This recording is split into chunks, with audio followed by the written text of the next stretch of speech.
Ауыр атлетикадан Ақмола облыстық ашық чемпионат қаламызда болып өтті. Балалар мен жасөспірімдерге арналған мамандандырылған спорт мектебінің қабырғасында ұйымдастырған дүбірлі дода 3 күн бойына жалғасын тапты. Ақмола аймағының Зеренді, Бурабай, Жарқайың аудандары, Көкшетау, Степногорск қалалары және Бөгенбай Батыр атындағы мектеп-интернатының тәрбиеленушілері өзара шеберліктерін сынға салды.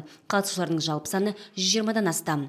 Участники, выиграв в своих категориях, они попадают в сборную Акмолинской области.